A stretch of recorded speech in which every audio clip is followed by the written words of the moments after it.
Essa é uma passagem do Evangelho de Jesus, que eu acredito que a maioria de vocês conheçam, né? Que é quando Jesus cura o paralítico, em especial no Evangelho de Marcos. No Evangelho de Marcos, a narrativa é que esse paralítico desce do telhado, eles têm que tirar o telhado da casa e colocam um paralítico dentro da casa. O Marcos ele é mais teatral, né? Mas a gente está trazendo aqui hoje em Mateus. E o que a gente vai fazer? A gente vai saborear, né? Pegar o Evangelho do Cristo, trazer para a nossa realidade e saborear devagarzinho. Essa é uma imagem interessante, que a gente quer chamar muita atenção para ela. Em especial, hoje no nosso estudo, a gente vai chamar atenção para essa segunda parte aqui, ó. A segunda. Ergue-te, toma o teu leito. Aí a gente tem um homem aqui pegando, né, a maca, a cama, o leito, e vai para a tua casa. Não é tanta preocupação com o milagre, mas é com esses 3 movimentos que o Cristo convida a pessoa que foi curada, né? E a gente achou interessante porque aqui mostra uma figura que está pegando o leito com esforço, né? Então a gente já começa a deduzir um pouquinho para onde que o nosso estudo vai hoje. Vou trazer a mensagem e aí a gente vai devagarzinho. Está lá em Mateus, então, que nós trouxemos, capítulo 9, versículos de 1 a 8, e está escrito assim. Eis que traziam a ele um paralítico deitado sobre um leito. Em algumas traduções, cama, maca, né? Então, eis que traziam até ele um paralítico deitado sobre um leito. E Jesus, vendo a fé deles, disse ao paralítico, anima-te, filho, os teus pecados estão perdoados. E aí deu uma confusão aqui, porque os doutores da lei que estavam ali, vendo Jesus pregar naquela casa, a casa estava muito cheia, começaram a murmurar, né? Murmurar assim, mas quem que ele acha que ele é para perdoar pecado? Só quem perdoa pecado é Deus. Começou um buchicho ali, começaram a pensar isso, aí Jesus falou, eu não posso perdoar não? Então Jesus vai falar, né? Ora, para que saibais que o Filho do Homem tem o poder sobre a terra de perdoar os pecados, então ele vai dizer ao paralítico, levantando-se, toma o teu leito, vai para a tua casa. E levantando-se, partiu para sua casa. Esse é o trechinho, pessoal. Quer dizer, a gente só pegou 2 trechinhos, né? Esse é o trechinho. Nós vamos ficar aqui 1 hora e não vamos falar 1/10 do que a gente precisava falar disso tudo, né? Mas a gente vai dar uma saboreada aqui nessa passagem de Jesus. Bom, para começar, o Cristo estava dentro de uma casinha apertada, muito provavelmente a casa de Pedro. Estava lotado, cheio, como se Dom Pedro aqui, né, tivesse lotado, cheio de gente, Jesus pregando. Então lá tinha doutor da lei, lá tinha gente sofrendo, lá tinha gente doente, lá tinha os discípulos, a casa estava cheia de gente. E aí, eis que alguns amigos levaram um paralítico, mas estava cheio de paralítico, estava cheio de pessoas cegas, estava cheio de pessoas com lepra. Não era o principal, não era o primeiro, não era o único paralítico que estava ali, não. Por que Mateus, Lucas se preocuparam em escrever para nós essa passagem? O que esse paralítico teve de especial? Isso é que é o legal, que a gente vai tentar entender. Porque curar paralíticos ali, Jesus deve ter curado uma porção. Mas esse aqui chamou a atenção do evangelista que escreveu sobre ele. Primeiro, porque ele foi levado pelos seus amigos. Eis que quem traziam eram os amigos, um paralítico deitado sobre um leito. Esse realmente não se mexia absolutamente. Esse era completamente, né, sem condições de se mexer, sem condições de caminhar. Então, ele era completamente paralítico. Quem levou ele até a casa? Os amigos. Então, a gente tem uma questão aqui. Os amigos de um homem paralítico, pessoal, imagina na época de Jesus, alguém que não anda, alguém que não se locomove, não é? Fica dentro, em cima de uma cama. Como esse homem tem amigos, o que ele cativou nos amigos, né? Não foi as brincadeiras, não foi o participar junto das festas, né? Não foi aquela coisa do jovem de estar sempre em movimento, porque ele não se movimentava, ele a vida toda estava numa maca. Esse homem tinha que ter algo nele, algo no coração, algo na vida dele, que fazia com que os amigos gostassem tanto dele, que não só eram amigos de alguém que dava esse trabalho, aparentemente, não só isso, como levaram ele até Jesus, fizeram força, estavam carregando a maca, fizeram força para levar. E quando chegaram na casa, a casa lotada, não pararam não foram embora não. subiram no telhado, carregando esse homem nos ombros. Imagina, isso é amizade mesmo, né? Subiram no telhado, com ele nos ombros, arrancaram o telhado e desceram o homem numa corda. Esses amigos estavam determinados, correto? Isso é amigo mesmo, né? Estavam determinados. Isso é amor, não é não, pessoal? Isso é amor. Você faz muita força para que esse amigo fique bem. Você está fazendo um grande sacrifício para que esse amigo fique bem. Eles poderiam ter chegado, visto a multidão e falar, ih, não vai dar. Hoje está muito cheio, vamos embora. Não, eles fizeram toda essa força para colocar o homem. E em Marcos, a gente está aqui em Mateus, mas em Marcos ainda fala assim, depositaram ele aos pés de Jesus. Eles não só desceram na cordinha, como desceram na frente de Jesus. Ele não está para brincadeira, não. Eles queriam que esse homem fosse curado, com muita fé. É por isso que o evangelista coloca lá. E Jesus, vendo a fé deles. Jesus não estava falando, não viu a fé do homem paralítico não, hein, pessoal? Jesus está falando da fé dos amigos. O que comoveu Jesus ali nessa história? Esses amigos que fizeram essa força toda para que esse paralítico chegasse aos pés de Jesus. No final hoje da nossa conversa, a gente vai entender quem são os nossos. Ele tinha esses aqui deles, né, que carregaram no braço a maca. Nós temos também. Então, Jesus, vendo a fé deles, dos amigos, que carregaram a maca com muito esforço, falou, olha, esses homens subiram aqui, tiraram o telhado, botaram no meu pé. Quando Jesus viu a fé deles, aí ele se dirige ao paralítico, que até então não tinha falado nada, estava só ali sendo descido pelos amigos, né? Então Jesus diz ao paralítico, anima-te, filho, os teus pecados estão perdoados. Jesus não curou o paralítico. Aqui não, né? Então ele viu a fé dos amigos, pensou. Eu fazendo, né? O que Jesus pensou? Na sequência aqui, né? Jesus viu a fé desses amigos, então o coração desse homem era um coração que cativava tanto. Era um coração que conseguia abarcar tanto outros corações. Jesus se impressionou. Falou, meu amigo, teus pecados estão perdoados. Ou seja, esse ciclo fechou. Esse ciclo de prova fechou. Conseguiu organizar esse ciclo de prova. O seu coração conseguiu angariar amizade, angariar amor. Seu coração fechou esse ciclo. Mas fechar o ciclo da prova não significa necessariamente curar o corpo físico. Porque esse corpo físico pode ser que fechou a prova ali, daqui a 1 mês, 2 meses, 5 meses, 1 ano, ele voltasse a andar, não é? Pode ser. Pode ser que fechar o ciclo aqui significava fechar o ciclo dessa prova. Ó, acabou, você conseguiu conquistar amores, você conseguiu conquistar corações, você mudou a sua relação com essa encarnação. Então, teus pecados estão perdoados. Então, essa prova acaba aqui. Agora, o corpo físico, quando ia se regenerar, a gente não sabe. Não sabemos, mas a prova acabava ali. Mas como o pessoal começou o buchicho, né? Quem que é ele para perdoar pecado? Só Deus perdoa pecados, ele não é nada, ele é um carpinteiro. Aí ele fala, então peraí. A gente omitiu essa parte aqui, mas ele vai perguntar assim, peraí, se eu falasse para ele, levanta e anda, vocês iam acreditar em mim? Se eu não falasse, os teus pecados estão perdoados, mas levanta e anda, vocês iam acreditar? Então tá bem. Aí ele vai falar, né? Então, para que vocês saibam que eu sou o filho do homem e tenho esse poder sobre a terra de perdoar pecados, ou seja, de finalizar provas e dizer, chega, acabou. Você concluiu a prova. Qual que era a prova dele? Nós não fazemos a menor ideia. E isso que é o bonito de todos nós que chegamos à frente de Jesus. Jesus olha para nós e olha com uma profundidade que ele sabe qual é a prova, qual a necessidade, por quê. Por que ele sabe que acabou? Ele que sabe. Essa conversa é muito íntima com Jesus, né?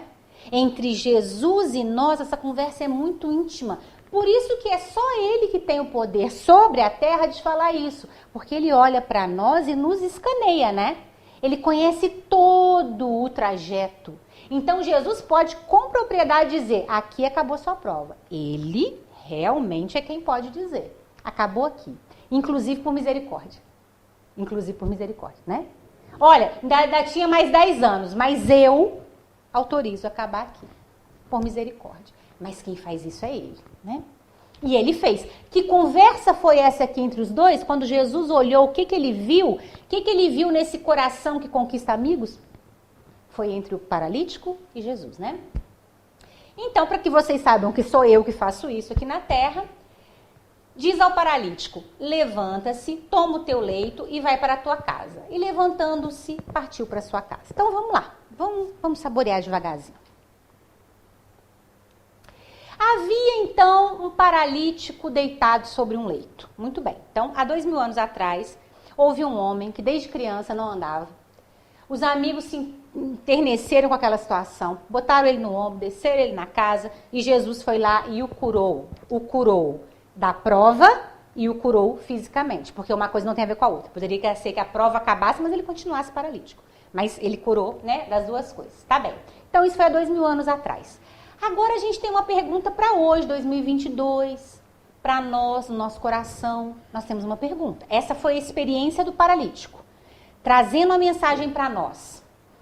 De que ordem é a nossa paralisia? Bom, aquele homem estava com as pernas paralisadas, mas a história não é sobre ele. Agora a história é sobre nós. Nós não estamos com a perna paralisada, nem com os braços, nem com os membros, né? Estamos andando e caminhando. Muito bem. Então vamos dar o salto espiritual dessa passagem? De que ordem é a nossa paralisia? Se não estamos paralíticos do corpo, de que ordem? Do que Jesus nos curaria? De que paralisia ele nos curaria se nós fôssemos levados aos seus pés hoje, alguém nos colocasse lá e falasse, Senhor, cura a Luciana, que ela está paralisada. Isso aqui dela. Qual seria? São perguntas a gente fazer intimamente, né? Nós não vamos ter resposta, não. Outra pergunta. Qual é o leito que nos aprisiona? São duas coisas diferentes. Uma coisa é a paralisia. Outra coisa é onde essa paralisia se apresenta. Por quê? Esse homem era paralítico das pernas. E onde é que a gente via que ele era uma pessoa que não conseguia andar? No leito dele. Na padiola, na maca. A gente olhava e sabia, esse homem não consegue andar. Muito bem, se a gente está dando salto espiritual e está querendo saber de que ordem é a nossa paralisia espiritual, aonde ela se apresenta? Aonde quando alguém olha para mim e fala, Luciana tem uma paralisia ali, ó. Qual é o leito, a maca que mostra a minha paralisia, né? Que representa a minha paralisia? Qual é? Tem um. Ou vários, mas tem um. Tem um que faz esse papel, né?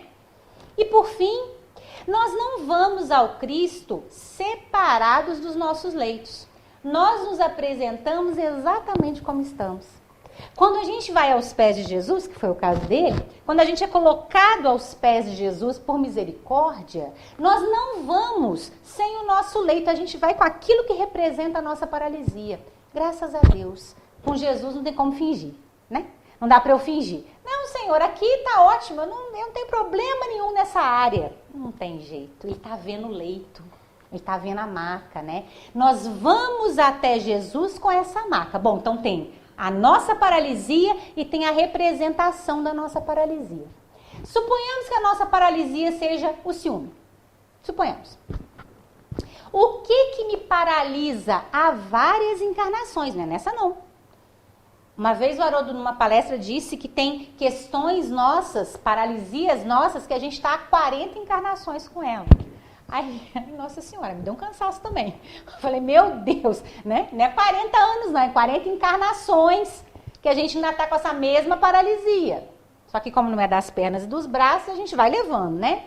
Então, suponhamos que essa minha paralisia, o ciúme, tem, várias encarnações que isso me aprisiona, me paralisa. Eu não caminho, eu não evoluo, eu não avanço, eu não me liberto, isso está me paralisando. Qual é o leito dessa minha paralisia? A paralisia é uma questão espiritual e moral, é o ciúme. Qual que é o leito? Minhas relações fracassam. Eu não consigo manter as relações saudáveis. Eu não consigo que o grupo familiar onde eu me encontro, o grupo de amigos onde eu me encontro, porque o ciúme é generalizado, né? O grupo do trabalho onde eu me encontro, eu não consigo paz. Então, o meu leito são as relações afetivas. É onde aparece a minha paralisia, onde eu olho e falo, lá a questão da Luciana. Então, quando eu vou até Jesus, que foi o caso dele, quando eu vou até Jesus, eu vou com o meu leito. com a minha maca aqui, ó. E ele olha e fala, ah lá a Luciana errando de novo no mesmo lugar. E aí a gente vai conseguir entender por que ele pede para ele fazer 3 coisas. Aí a gente vai conseguir entender por que ele pede para pegar leito. Vocês podem estar pensando assim, mas Luciana, não é para largar o leito? Não é para largar a paralisia e largar o leito? O que Jesus está pedindo para pegar leito? Vamos ver. Tem uma informação aí, né? Vamos ver o que ele quer que a gente pegue. Se eu estou indo até ele para me livrar disso, ele está pedindo para eu pegar, né? Vamos conversar sobre isso. Bom, Jesus, então, vendo a fé deles, dos amigos, disse ao paralítico, agora conversa com o paralítico, anima-te, filho, os teus pecados estão perdoados. Então, como a gente tinha falado, Jesus finaliza ali a prova. Não necessariamente a cura física, mas a prova finaliza. A cura também é dos amigos.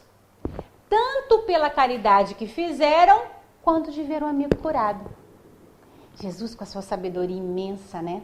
Sabe que ao perdoar, né, ao finalizar a prova do amigo acamado, do paralítico, ele cura quem levou. Porque esses amigos que levaram com tanta fé, com tanta força, com tanta esperança, vocês já imaginaram como é que eles ficaram? Quando o amigo dele saiu andando da casa, gente, pelo amor de Deus. A euforia, a alegria, a satisfação, a confiança em Deus. O que aconteceu no coração desses amigos quando eles viram o amigo curado? Nossa, a gente não pode mencionar. Jesus não cura um, né? Quando Jesus faz uma cura, ele cura todo mundo em volta. Os amigos, os familiares, a comunidade. Vocês imaginam, pessoal? Tudo aqui aldeinha pequenininha, muito menor que um bairro de Juiz de Fora. Essas aldeias aqui são minúsculas, todo mundo conhece todo mundo. E aí, alguém dessa comunidade que eles viram desde nascido, doente, volta para casa saudável. O que vai acontecer com essa comunidade? Opa, Deus está ouvindo os nossos rogos. Opa, Deus está ouvindo as nossas preces. Olha, Deus tem condições de fazer. Vai curando, né? Vai sanando a família, a comunidade. Jesus, quando faz uma cura, ele não faz uma só. Então, para começar, a cura também é dos amigos. Tanto pelos esforços que eles fizeram, quanto de ver um amigo curado, né? Na fé ativa, e quem vai dizer isso para nós é Allan Kardec, no Evangelho segundo o Espiritismo, no capítulo A Fé Transporta Montanhas, ele vai dizer assim: na fé ativa, a enfermidade é um meio de cura. Opa, isso aqui é delicado, a gente tem que entender direitinho, né? Na fé ativa, a enfermidade é um meio de cura, reconhecendo o valor do obstáculo que está sendo enfrentado. O que o Kardec está trazendo aqui para nós? Ele vai chamar de fé ativa. A fé ativa é a fé dos amigos. A fé ativa é essa fé que compreende, quando Jesus falou, teus pecados estão perdoados, mesmo que ele não saísse de lá andando, os amigos estariam satisfeitos e esperançosos, porque houve uma cura espiritual. Então, o que o Kardec está chamando aqui de fé ativa é quando a gente compreende que essa enfermidade do corpo é um expurgo, né? É um mata-borrão, né? Assim? É um mata-borrão da enfermidade da alma. E que se está havendo uma enfermidade no corpo com possibilidade, seja de cura, seja de auxílio, seja de transformação íntima, ela está fazendo o papel dela, que é um meio de cura espiritual.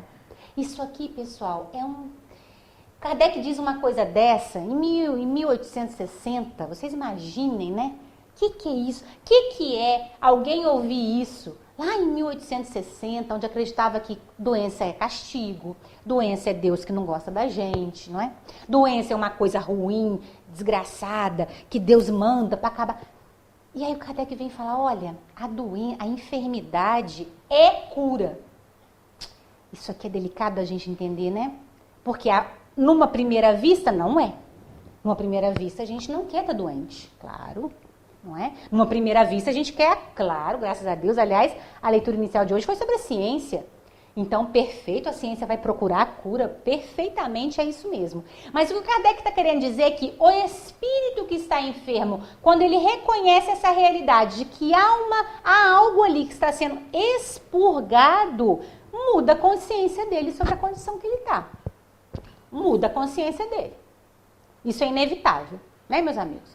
A gente deixa de ser uma pessoa que está sendo castigada por Deus e passa a ser uma pessoa ativa no processo da nossa cura espiritual. Isso muda tudo. Por isso que Jesus falou, teus pecados estão perdoados. Isso muda tudo. O que Jesus estava dizendo? Você, espírito imortal, acaba de dar um salto. Ah, mas ele continua paralítico. Não é essa a questão. A cura não é essa.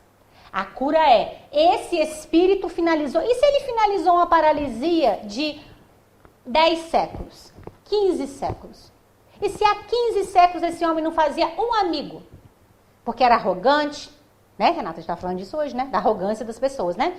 Era arrogante, era prepotente, era indelicado, era nariz empinado e nunca fazia amigos.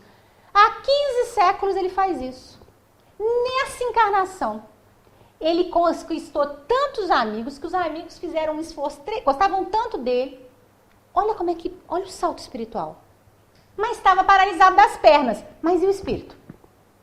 Então é disso que o Kardec está nos falando, né? Que a fé ativa nos faz compreender e acreditar que a enfermidade é um meio, não é o único meio, não é a única forma, e sim, nós vamos lutar para nos manter saudáveis, obviamente, né? Não vamos nos adoecer para que o espírito se cure, não é isso. Porém, a compreensão muda. E é por isso que os doutores da lei ficaram nervosos quando Jesus falou que perdoava pecados. Os doutores da lei acharam um absurdo. Quem é você para falar que o espírito do outro se curou, né? E então ele vai dizer, anima-te, tem bom ânimo, palavrinhas que Jesus adora. Vira e mexe, anima-te, coragem, bom ânimo, desperta. E ele só fala isso nos piores momentos, você já viu? Nos piores momentos, a pessoa está caída, a pessoa está doente, a pessoa chega lá pedindo socorro. Nos piores momentos, Jesus vem com isso. Anima-te, bom ânimo, coragem. Meu Deus, do que o senhor está falando, né? No anima-te, no bom ânimo, não é Jesus não reconhecendo que a pessoa não está bem. Senão fica parecendo que Jesus está falando, não, vamos lá, vamos lavar uma roupa aqui, né? Isso aí já vai passar. Vamos lá lavar um tanque cheio que você vai esquecer isso aí. Absolutamente, Jesus não é mestre e senhor para fazer uma coisa dessa. Mas esse anima-te aqui não tem a característica de esquece isso, vamos. Esse anima-te aqui é ergue-te. Antes de dar a ordem de erguer com as pernas, Jesus deu uma ordem dele erguer espiritualmente. Ergue-te. Porque se esse coração estava enfermo, esse coração caiu, certo? Esse coração caiu. Sempre que tem anima-te, bom ânimo, levanta-te, levanta-te espiritualmente. Bom ânimo, filha, teus pecados estão perdoados, né? Vai e não volte a pecar. É sempre no sentido assim, espiritualmente, ó, essa queda, agora você se levantou. Força, coragem, bom ânimo. Falou isso com o paralítico, ó. Coragem. Essa queda acabou. Essa queda você está se levantando. Mas eu não estou andando. Não é disso que Jesus está falando. E, meus amigos, vocês já imaginaram o que é levantar de uma queda de séculos? E você não cair de novo? Oh, meu Deus, né? Oh, minha nossa, que coisa maravilhosa, né? Aí você está com estacas, você não cai de novo. Ali não. Ali acabou, né? Isso é uma bênção. Quem conhece aí os 12 passos do AA, do NA, né? Sabe que eles sempre vão dizer um dia de cada vez, porque pode haver uma queda. Você pode estar 35 anos sóbrio e ter uma queda. Não pode? Pode. É uma força, uma dificuldade interna. Espiritualmente é a mesma coisa. Mas aí Jesus vira e fala assim, ó, aqui acabou a queda, hein? Aqui acabou. Vai e não cai em outras. Aqui acabou a queda, hein? Nossa, que alívio, né? Ai, isso não mais me tenta, isso não mais me provoca, né? Bom, então, Já que ele pode perdoar os pecados, ele vai dizer ao paralítico, agora sim, levantando-se, toma o teu leito e vai para a tua casa. Então, são 3 coisas que ele pede ao paralítico. Levantar, tomar o leito e voltar para casa. É isso que a gente vai analisar agora, né? Jesus pede 3 situações para o rapaz. Eu não sei se vocês já quebraram alguma coisa. Já quebraram alguma coisa, pessoal? Ou torceram, né? Já precisaram de fisioterapia, né? Então você quebra, torce, leva um tempo, tira o gesso, ou tira lá a botinha, aí faz fisioterapia, uma porção de tempo, até você conseguir de novo ter confiança para pegar um peso, para andar sozinho, né? Demora. Não é assim? Demora, gente. Vocês imaginem alguém que está na cama desde criança, desde que nasceu. O que é levantar? A gente consegue imaginar o que é isso? Não dá para imaginar, né? Alguém que nunca andou, muito provavelmente com as pernas fininhas, né? Com a musculatura, sem musculatura. Como é que é essa pessoa simplesmente sair daqui e vir para cá? Não é qualquer coisa. Essa pessoa viu o mundo na horizontal desde que nasceu, gente. Nunca viu o mundo assim, né? Já viu quando a gente vê a criança pequenininha, quando a gente vai ver o que ela vê? Ela só vê joelho para baixo, né? A visão da criança pequenininha, ela só vê joelho para baixo. É a mesma coisa. Alguém que está na horizontal há anos, tem coisas que ela nunca viu, porque não alcança, ela não estava em pé. Então, o que foi esse homem levantar? Fisicamente. Agora vamos ver o que é levantar espiritualmente, né? Porque nós não estamos falando só de corpo físico aqui. Então Jesus convida 3 movimentos após a cura do espírito. Após a cura do espírito, né? Então, primeiro, levantar. Sair do estado horizontal da culpa e verticalizar-se espiritualmente. Então, se para essa pessoa fisicamente levantar já era algo extraordinário, que mudou toda a compreensão dele de vida, né? Meu Deus, estou sobre as 2 pernas, estou caminhando, a gente não faz ideia. A gente não faz ideia do que pode ter sido isso para ele, fisicamente. Mas espiritualmente é sair desse estado horizontal. Por que você está falando da culpa? Por que está chamando culpa do estado horizontal? Quando a gente está estudando evangelho, a gente vai vendo essas metáforas, né? Então, horizontalidade e verticalidade. Toda vez que vocês estiverem lendo o evangelho, está assim, Jesus sentou, Jesus levantou, né? Jesus estava recostado na ceia, Jesus se levantou. Isso tem um significado. Horizontalidade e verticalidade tem um significado moral e espiritual. Horizontalidade, tudo que é da ordem do encarnado, da materialidade, daquilo que nos mantém aqui, ó, no estado material, né, de chão, de matéria. Não é ruim, não. Não estamos fazendo juízo de valor, não. Ah, aqui é ruim, assim é bom. Não é isso, não.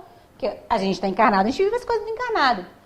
E verticalidade, tudo que é da ordem do espírito, de assumir-se para Deus, de elevar-se a Deus, verticalizar-se, ó, subir. Então, sair desse estado de horizontalidade, onde culpa, remorso, tristeza, questões do espírito encarnado, meus amigos, sentimentos nossos, né? Todos esses sentimentos que nos aprisionam, que nos mantêm no leito, que nos mantêm abafados, sair desses sentimentos e elevar-se, verticalizar-se espiritualmente. Então, levanta não é só levanta com as pernas, né? O levanta aqui é, meu amigo, o que te deixou nessa queda, acabou. Fechou aqui, teus pecados estão perdoados. Agora, uma vez que eu estou dizendo que fechou aqui, eu mudo a chavinha assim, ó, em 2 minutos? Não mudo, não é? Esses sentimentos todos que me levaram até ali, ainda estão por aqui. Então, Jesus falou, agora levanta daí. Eu estou dizendo que seus pecados estão perdoados. Eu estou dizendo que essa prova acabou. Ai, mas eu ainda estou aqui, Jesus. Eu ainda não me sinto merecedor, eu ainda não acho que... Eu não estou pronto. Aí Jesus falou, tá, agora levanta. Tá, agora verticaliza-se. Eu estou dizendo que está pronto. Verticaliza-se. Sai da condição de culpa. Tem um trecho no Nosso Lar, no livro Nosso Lar, que eu vou confessar a você que me deu um certo desânimo quando eu li. que a veneranda estava lá fazendo uma palestra sobre perdão. Não sei se vocês vão se lembrar desse momento. Então, ela estava conversando sobre perdão, fez a palestra, muito bem. No final da palestra, o André Luiz vai conversar com ela, e ela diz assim, que tinha pessoas que encarnadas perdoaram. Perdoaram mesmo, de verdade.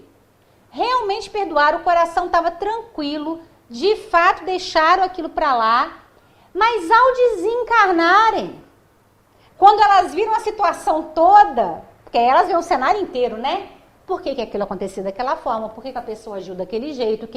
Quando a pessoa deu conta de todo o processo, ela voltou a odiar. Então, ela tinha perdoado encarnada. Desencarnou, viu o cenário todo e falou, então era isso que o Renato fazia. Aham, tá. Voltava a odiar o Renato. Aí, quando eu li isso, eu falei, pelo amor de Deus, não é possível, a pessoa já perdoou. O que aconteceu? O que aconteceu? Ficou preso aqui, ó. Ficou na horizontal, perdoou de verdade, mas não ergueu-se. Ela realmente tinha perdoado, mas ela não tinha conseguido erguer, sair desses sentimentos, porque na hora que ela viu, bateu de novo. Então, ela estava ali nesse mar, né? Nesse mar revolto aí dos sentimentos. Então, primeiro, levanta, não é só com as pernas, não. Levanta espiritualmente. O segundo, que é a questão do nosso trabalho aqui hoje. Tomar o leito. Se alguém aqui já tirou o gesso, sabe que você não quer olhar para o gesso nunca mais. Não é assim? Você arranca aquilo para lá e fala, nem só ir embora daqui. Se é muleta, não é? Se é algo que te aprisione, que te prende, você não quer nem olhar para aquilo mais. Não é assim? Aí Jesus virou e falou assim, ó, você vai levantar, e sabe esse leito aqui que você desde criança dorme nele? Pega. Senhor, eu não quero nem olhar para isso. Então Jesus não está falando de tomar um leito material, né? Ali foi a representação. Porque tinha um leito, era para pegar. Mas a gente estava dizendo que o leito, na nossa expressão espiritual, é a exemplificação do que nos paralisa. Então, por que Jesus está pedindo para eu tomar? Na tradução do Haroldo, do Tradiz, naquela tradução que a FEB lançou, ele dá uma notinha para esse verbo tomar. Então, ele vai dizer que tomar é um verbo que significa erguer com as mãos, com intenção de carregar. Tomar. Erguer com as mãos, com intenção de carregar. Não é só pegar, não.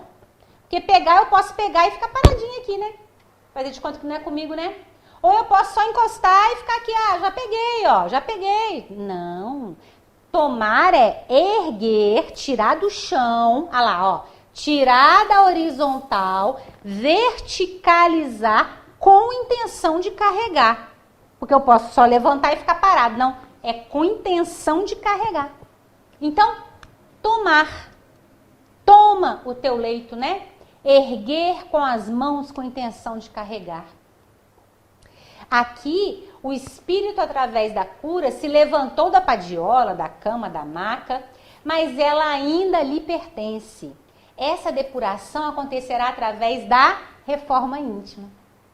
Então, a maca ainda pertencia a ele, é o que a gente falou. A cura não faz estalos nas nossas emoções. Então, se a gente falou, minha paralisia é o ciúme. Pronto. Essa prova do ciúme foi. Por que ela desencadeou e tudo mais, é entre eu e Jesus, né? Mas aí, então, agora ela foi. Agora, o que é a minha maca? As relações. Então, o que Jesus falou? Agora, toma as suas relações. Ergue as suas relações.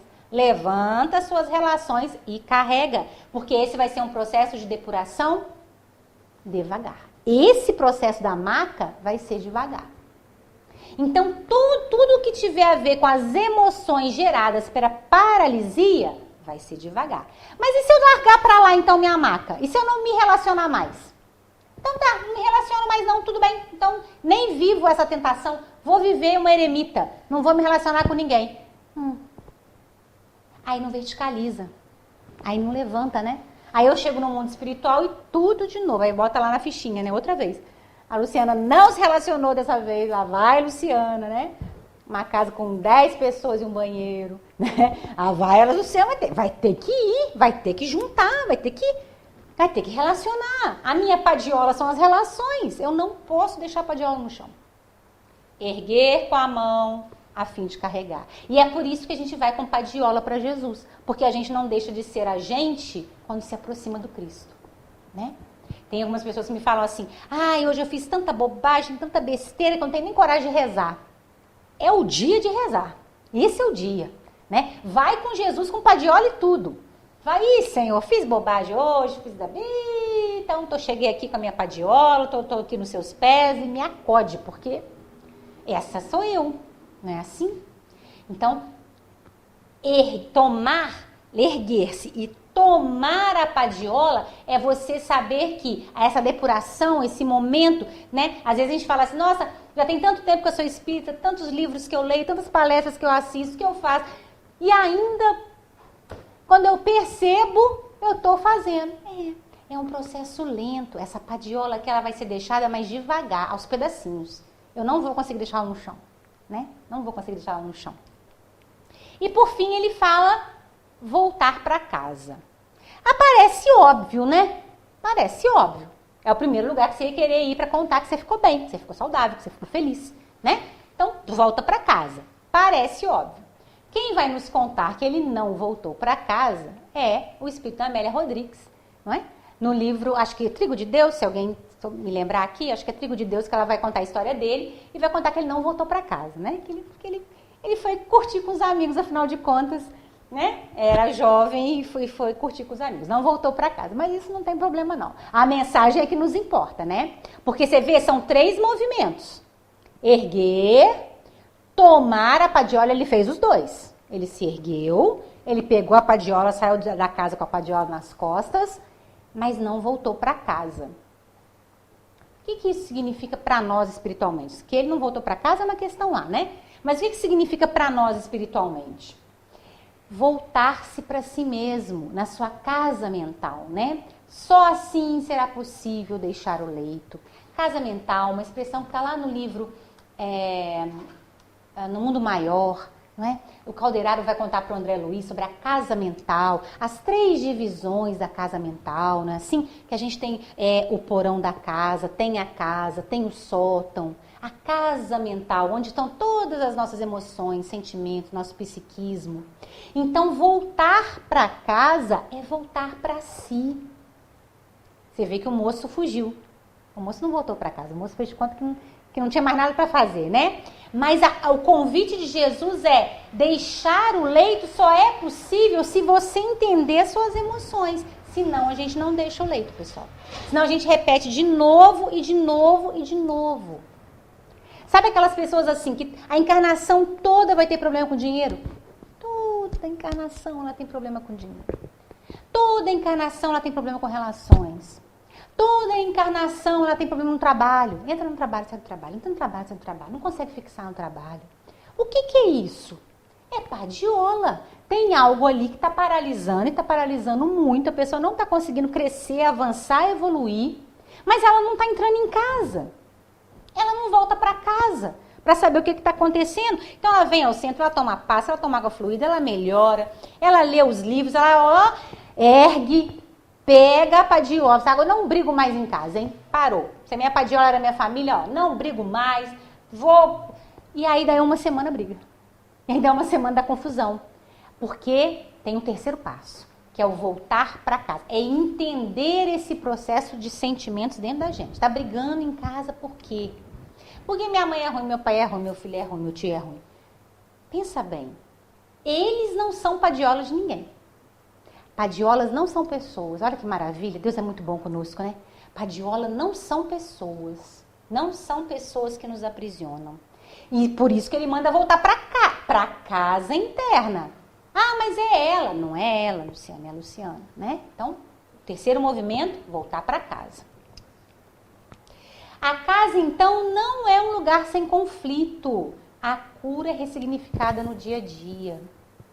Quando você volta para casa, você vai ver uma porção de coisa difícil. Tanto na casa física, eu sei lá como é que era a família desse moço. Vai que ele chega lá falando que está curado e aí eles botam ele para trabalhar, né? E aí eles brigam mais ainda com ele. Eu não sei como é que era a família desse moço. Eu sei que a nossa família tem sempre uma questão, não é? Nas nossas casas, nas nossas famílias, a gente tem sempre dificuldades. Então, é verdade, a casa não é um lugar sem conflito, a casa material não é. A casa mental também não. Então, esse voltar para casa não quer dizer, que alegria, que satisfação, todo mundo batendo palma, nossa, vamos dar uma festa, que a Luciana não faz mais fofoca, que beleza. Não, pelo contrário, vai ter alguém que vai falar assim, Luciana tá chata, não faz mais fofoca, a gente quer contar um negócio para ela, não ajeita mais, não conversa direito. A casa não é um lugar sem conflito. Porém, a cura, essa cura que quando Jesus falou, acabou aqui, a prova, para ela ser ressignificada, para ela ser compreendida totalmente, é no dia a dia. Então, se a minha padiola são relações diárias. Então, se a minha padiola é dificuldade financeira, são as dificuldades diárias. Qual é a minha padiola? Essa ressignificação acontece no dia a dia. Por isso que no AA é um dia por vez. É porque é isso. A cura, ela é feita diariamente. Não é? A gente vai sair dessa encarnação com alguns dias de cura. Não é? Bom, então 3 movimentos. Lerguer-se, tomar e voltar para casa. Voltar para casa, então, é fazer com que a cura seja aí aquilo que a gente estava dizendo, né, que a Veneranda falou, das pessoas que quando voltavam para o mundo espiritual e viam toda a situação, elas voltavam a sentir raiva, voltavam a sentir ódio, porque quando elas voltaram para dentro de casa, não tinha sido uma cura ressignificada, tinha sido uma cura pontual. Porque senão, quando eu olho para ele e vejo que o que ele me fez, bom, mas o que ele me fez, para mim, já está resolvido realmente. Aí é com ele, aí é comigo, a gente se vê, né? Mas se não é, bate para mim, né? Bom, e levantando-se, ele foi para casa, né? Em algumas traduções está e acordado. Achei essa tradução muito interessante. E acordado, ele vai para sua casa, ou seja, desperto, atento, né? Já não volta para casa como ele estava. Está modificado, verticalizou-se. O evangelista nos diz que ele voltou para casa. A Amélia Rodrigues nos diz que não. Mas a gente está trabalhando com o que o evangelista nos trouxe. Ele voltou para casa, desperto, depois desse movimento do Cristo, ele faz o retorno à casa mental, né? E quando eu volto, eu já não volto mesmo, né, gente? Se alguém aí leu Paulo Estevão, sabe que a gente não termina Paulo Estevão do mesmo jeito que começou. Não termina o livro Renúncia do mesmo jeito que começou, não é assim? Tem palestras que a gente assiste que a gente não sai do mesmo jeito que a gente entrou. Então, todo esse processo de sair de uma situação diferente de que quando entrou é cura, é modificação. Você não tem como encontrar Jesus, estar diante do Cristo, ele dizer, sua prova finalizou, fazer os 3 passos e está do mesmo jeito. Isso não tem como. Né? Voltar para casa é estar modificado. Nem que seja um cadiquinho, você volta diferente. Nossa, Luciana, mas amanhã eu caí de novo, né? Quando a gente termina de ler Paulo Estevão é assim, né? Você fecha o livro e fala, minha vida mudou, acabou. Né? A partir de amanhã eu sou outra pessoa. Aí passam uns dias e a gente volta a ser quem a gente é. Tudo bem, mas a gente já não é mais exatamente como a gente era quando a gente começou a ler o livro. Né? Essa é a proposta de cura de Jesus. Bom, e a gente estava falando então que o Cristo se surpreendeu com a fé dos amigos, né? Aqueles que pegaram a maca, carregaram a maca, subiram no telhado, arrancaram o telhado, desceram do telhado. Jesus se comoveu, né? Bom, a gente tem esses amigos aí, essa turma que carrega a gente, né? Pela mão, carrega a gente no braço, na padiola, na maca, do jeito que a gente está. A gente tem. Nossa Senhora, né? Graças a Deus, né? Se não tivesse, a gente estava perdido. Vamos finalizar com a mensagem do o paralítico do Emmanuel, no Caminho, Verdade e Vida, no capítulo 118. Recorda o paralítico de Cafarnaum, e na hipótese de encontrares grandes dificuldades para gozar a presença do Cristo, pelos teus impedimentos de ordem material, pela sua paralisia, dirige-te para o alto com o amparo dos teus amigos espirituais e deixa-te cair aos seus pés divinos, recebendo forças novas que te restabeleçam a paz e o bom ânimo. Olha, gente, se tem amigo que carrega a gente paralisado, doente, mal cheiroso, reclamando, são essa turma aqui, viu?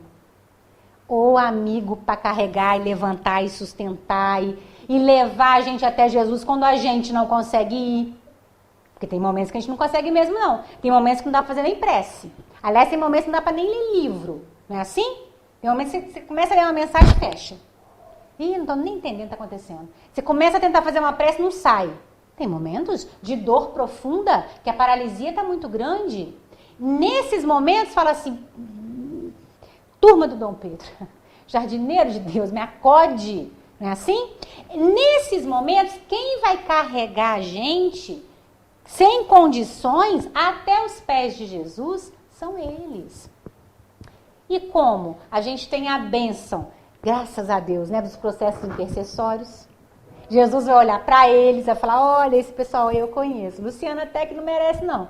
Mas esse pessoal aí, né, merece, está pedindo por ela. Vamos ajudá-la, não é assim? Esse processo intercessório desses amigos. E, pessoal, se tem uma coisa que a gente precisa compreender, assim, há séculos que a gente não entende, né? Não é pelo nosso, não é, eles não estão falando da nossa condição, eles estão falando da deles. Então, o amor que eles dedicam, sentem, fazem, é o amor que eles sentem. Às vezes eu penso assim, mas eu não mereço. Mas não estão falando de merecimento, a gente está falando de amor. E amor é com eles. Então, no momento que não dá para nós, e tem muitos momentos que não dá. Tem momentos que a gente não dá, né? Na nossa condição encarnada, na nossa condição evolutiva, não dá. Então, a gente pede socorro e esses amigos queridos vão nos deixar nos pés de Jesus, e Jesus, ao vê-los, essa turma aí eu conheço, né? Esses amigos aí eu conheço. Vamos ajudar esse pessoal. Vamos ajudar esse pessoal e vou propor para ele 3 passos. Olha, a ajuda está aqui. Vamos fazer os 3 passos para a ajuda finalizar, né? Para você ficar completamente nesse processo.